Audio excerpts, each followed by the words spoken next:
En esta oportunidad vamos a referirnos a la propiedad, donde abordaremos lo referido a noción, concepto, caracteres, clasificación, modos de adquirirla, pérdida de la propiedad y el registro de la propiedad. En cuanto a la noción, podemos decir que el derecho a la propiedad es uno de los derechos de mayor tradición constitucional. Este derecho fue proclamado por primera vez como derecho natural en la Declaración de los Derechos del Hombre el 28 de agosto de 1789. La propiedad en Venezuela está consagrada en el artículo 115 de la Constitución y en el artículo 545 del Código Civil. Al respecto, el artículo 115 del texto constitucional indica lo siguiente: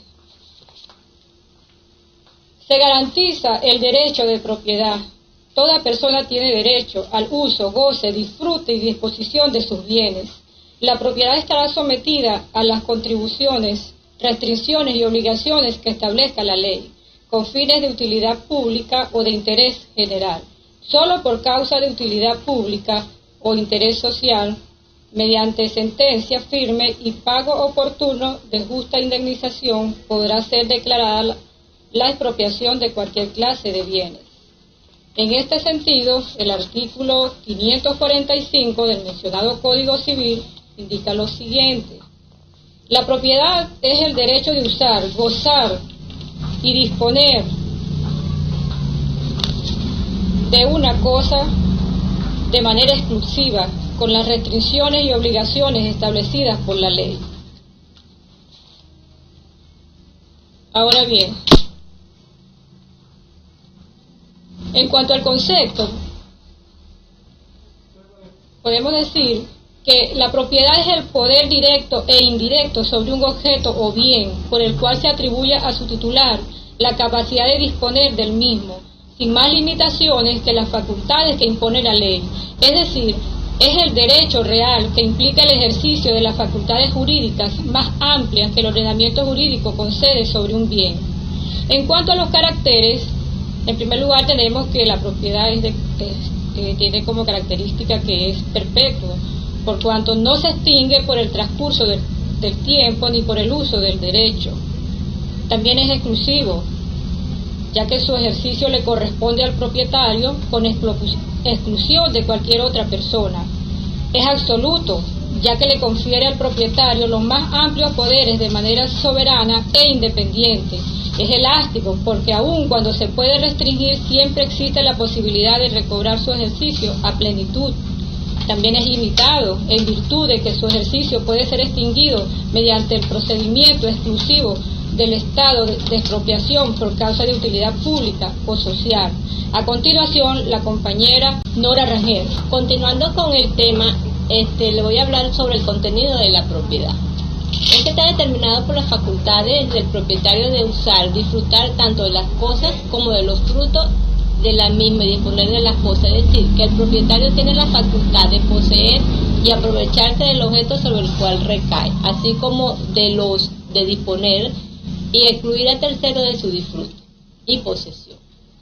La clasificación del contenido de la propiedad, se clasifica por el objeto, que puede ser pública, que le corresponden a la colectividad en general; privada, cuando el derecho es o está asignado a determinada persona o grupo y a la facultad del derecho se ejercita con exclusión de otros individuos; es individual si el derecho lo ejerce una sola persona; es colectivo o privado cuando el derecho es ejercido por varias personas; es colectiva pública si la propiedad corresponde a la colectividad y es ejercida por un ente u organismo público.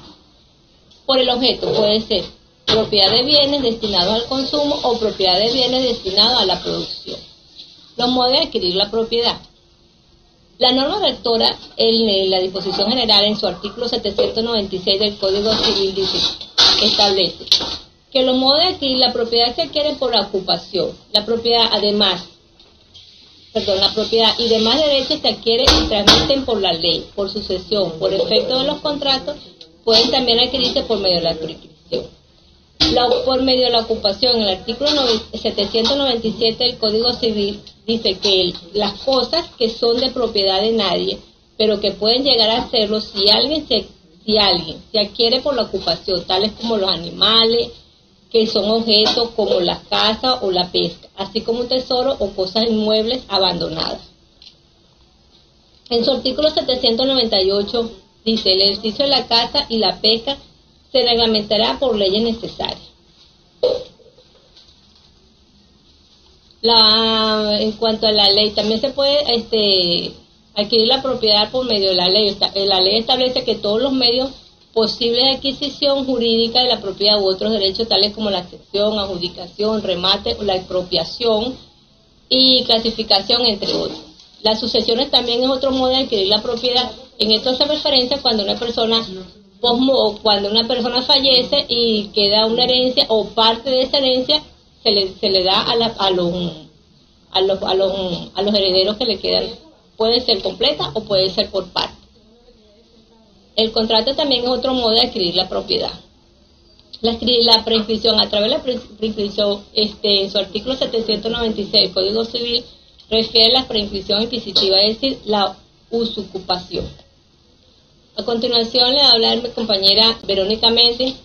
Buenas tardes, yo le voy a hablar acerca de la pérdida de la propiedad, el cual nos dice que hay situaciones en las que la ley de la propiedad dispone que las pertenencias personales puedan dejar de ser posesión de sus dueños legales, ya sea que éstas entren en posesión de otra persona o no.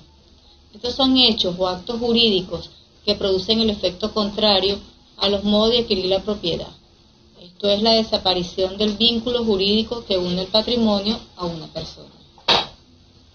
Los modos de perder la propiedad se pueden clasificar en voluntarios e involuntarios. Entre los modos voluntarios de perder la propiedad tenemos el abandono y enajenación. El abandono es la noción de abandono. Este se refiere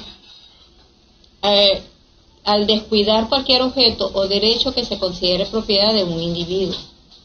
Enajenación es la transmisión de una cosa o de un derecho hacia otra persona. Es el principio que domina la enajenación. Es el que nadie puede transmitir más bienes o derechos de los que legítimamente le pertenecen. Esta puede ser voluntaria o forzosa.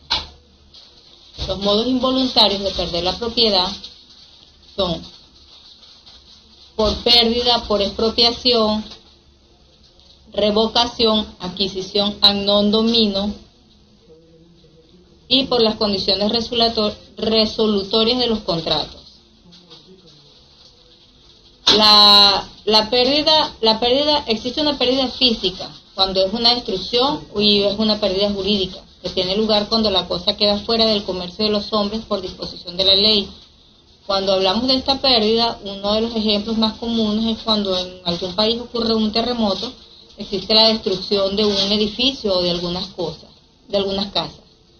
La expropiación consiste en la transferencia coactiva de la propiedad privada, desde su titular al Estado, mediante la indemnización, concretamente a un ente de la administración pública dotado de patrimonio propio. La revocación tiene lugar cuando el anterior propietario declara su voluntad de dejar sin efecto el acto en virtud del cual transmitió el dominio al actual titular. Y la adquisición ad non domino cuando ésta es admitida por la ley. O sea, esta tiene lugar cuando se adquiere la propiedad de una cosa de quien no es propietario y dicha adquisición es protegida por el derecho, de modo que el propietario despojado no puede reivindicar la cosa. Y por las condiciones resolutorias de los contratos, cuando una cláusula del contrato exige su anulación, si se dan unas determinadas circunstancias. Ahora les voy a hablar acerca del registro de la propiedad. En el artículo 348 del Código Civil nos dice que la propiedad es el derecho de gozar y disfrutar de las cosas, sin más limitaciones que las establecidas por las leyes. El registro de la propiedad es una institución pública, cuya finalidad es recoger las propiedades de los bienes e inmuebles y sus titulares, pero también determinar la superficie, los linderos y las cargas tributarias que pueden existir sobre dichos inmuebles. Los principios en que se basan los registros de la propiedad son: principio de no inscripción. No es siempre obligatorio inscribir una propiedad inmueble. el principio de presunción de exactitud. En esta se considera que es cierto lo del registro mientras no se demuestre lo contrario. Y el principio de buena fe, este se ampara en la ley a las personas que se atienen a los datos del registro. Y por último, el principio de publicidad es que cualquier persona puede acceder al registro para obtener alguna información. Ahora les voy a hablar un poco acerca del catastro, la cual es una institución con fines tributarios que dependen de Hacienda, que no pueden contradecir lo dicho en el registro. Se considera más fiable la información del registro de la propiedad que la de catastro, en caso que no coincida la información. Aunque a veces se emplean tanto los datos del registro como los planos del catastro, ya que en el registro no existen planos y con qué demostrar. En caso de que haya alguna duda entre el catastro y el registro, se van a tomar solamente los datos que se han hecho en el registro, más no los de catastro.